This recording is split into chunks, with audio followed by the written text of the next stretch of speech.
It's your brother Koo. So today's video, we're going to be talking about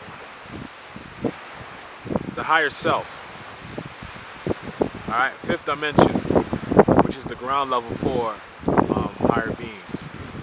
Okay, the understanding of higher beings takes place within the fourth dimension. This is my understanding of it. You know what I'm saying? So I may be wrong, but I'm still right in my own words. But today's video, I wanted to talk about the science of tears. Today's patriarchal society has taught the masculine aspect of civilization that, you know, it's a form of weakness for a male to cry or to shed tears. Well, I want to dispel that today with some common knowledge and some just a different perspective of thinking. Water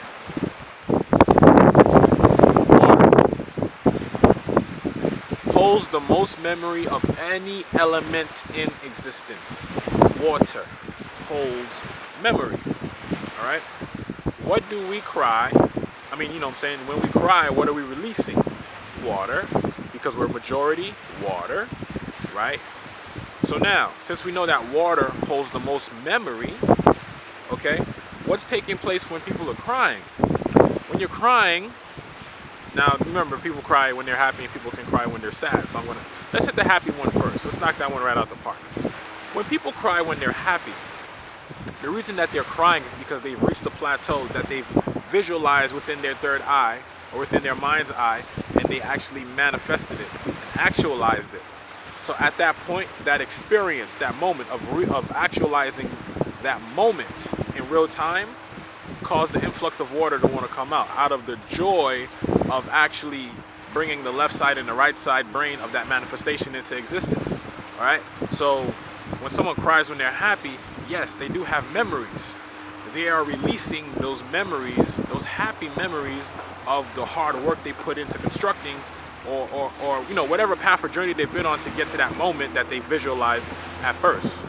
And so now, once they reach that plateau, they will cry out of joy to release those waters or release those memories to make room for new ones to form within. It's the same concept now with bad memory. People cry out of sorrow. When you cry out of sorrow, what's taking place is, once again, those memories. Now, when you don't cry, you hold on to those memories. You keep in those waters. And depending on what type of memories those waters are holding, they can become toxic within self. All right? And you can form entities with those waters. So the body speaks truth at all times without having to use its mouth. Right? So what the body is telling self is that, hey, I need to release these because the electric signals that's being passed through within self or within the body is it needs to be released in the form of water, tears. That needs to be released in order, you know, kind of like a cold. Your body will burn the cold out. It ain't gonna burn the cold in. It's gonna burn it out. So the same way, you gotta cry it out. You gotta get those memories or those waters out. If you don't, they will form entities within you. And you see those entities in the manifestation of people who are cold-hearted, or their heart chakra is completely closed off, or they're just completely soulless. They don't care. They just, you understand what I'm saying? Intentfully. All right. But once you release those waters, now you can clear your chakras, right, to be able to receive the blessings that the universe has in store for you once you make it through that initiation. But once again, the patriarchal society has taught us as men, it's a bitch move to cry. Well, cry, let it out. The reason why they're telling you that is because they don't want us to be at our max. When have slave masters ever told us things that were actually beneficial for us? Never. And that shit is never going to happen. So we should stop wishing for that to happen, because that's just silly rabbit, man. Tricks are for kids, right? So the main part is, you know, we need to focus on the waters, releasing those waters. It's okay to cry. It's a part of nature. All right? Everyone mourns.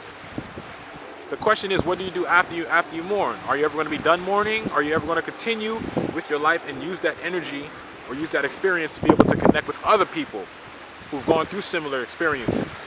That's where the magic in all this shit is. Alright? Everyone goes through shit. Everybody goes through pain. We can't say one person's pain is more extreme than another person's pain because you don't know how self felt within during that moment. Okay? So pain is pain. Everyone goes through pain. The thing is, what do you do with that pain? Do you close up into a little shell and go under a rock? Or do you put yourself out there to the world and express yourself and connect with other people? You know what I'm saying? And that's all I got to speak on that, family. Peace. Science of Tears.